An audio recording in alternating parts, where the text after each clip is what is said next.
So far in this course, we reviewed what we knew about stocks and bonds and how to pick the best stocks and bonds that were going to provide a diversification benefit and meet our goals. Then we talked about putting them into a portfolio. We optimized our portfolio. We talked about the best ways and the different models that we could use to estimate expected risk.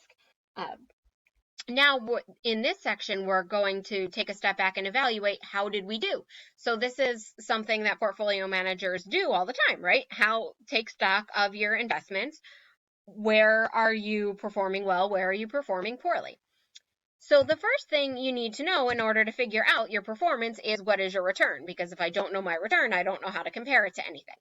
There's two different ways to get the return, the time-weighted way and the dollar-weighted way. Now, the time-weighted way is a geometric average of the returns. So each period's return is given equal weight. So that would mean that if you performed well 4 years ago, that receives the same weight as if you performed well last year, right? So there's no time value in there. And you can see there's no time value factor in here. It's just recognizing that there are N returns that we're calculating here. Now with the dollar weighted return though, this is solved using the IRR methodology, and the returns are weighted by the amount invested in each period. So the period is accounted for here. So you can see that this is a present value calculation, and you solve for that rate of return using IRR-based methodology. So let me show you an example. And this is a little weird to try to figure out exactly what they're talking about here. So let's describe the situation. So in year zero, time zero, you purchased one share of a stock for $50. In time one, so 1 year later, the stock price goes to $53 and you decide to buy a second share. In year one, you received a $2 dividend on that share. You keep holding on to it until year two, but now remember in year one, you bought an additional share at the end of the year. So now you're still receiving a $2 dividend per share, but you own 2 shares, so you receive $4 in dividends. And then this says, let's assume that you sell both shares at the end of year two for $54.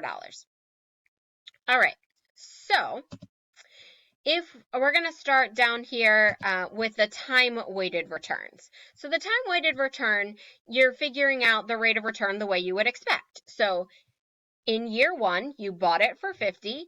The end of the year was 53. So 50 minus 53, plus you received a $2 dividend per share divided by that initial price of 50.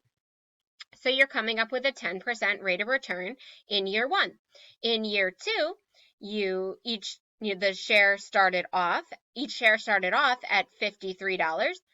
So, and then it went up to 54, plus you received $2 dividend per share. So that's 5.66% rate of return. Then you need to solve for the overall rate of return. So let's jump back and I'll show you that equation one more time. Oops, jumped too far.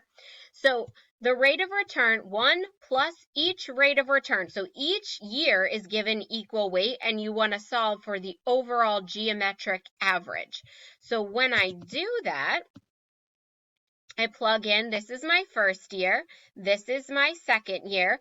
So my first year plus my second year, right? And then that equals 1 plus G squared, 1 plus RG, my overall rate of return squared. So this is just showing how you solve for that. And that says that your overall average return is 7.81%. So it gives equal weight to that 10% in year one versus in that second year, it was only a 5.66% rate of return, but those are put on a level playing field. Now up here with the dollar weighted rate of return, it's about the money that goes in versus the money that goes out. So you paid $50 when you initially purchased it. So the present value was $50. You then had $51 in year one. Now, where did that come from? So minus 51. So the stock price went to 53, right? 53, so you purchased an additional share of that stock. So you were out an additional $53, but you received $2 in dividends. So that's where the 51 is coming from. And then in that final year, you at the end of year 2, you sold each share for $54 and received $2 in dividends per share. So 108 from the sales of the 2 shares plus $4 in dividends, and then we plug this into a present value calculation, and you use IRR methodology to solve for that required rate of return.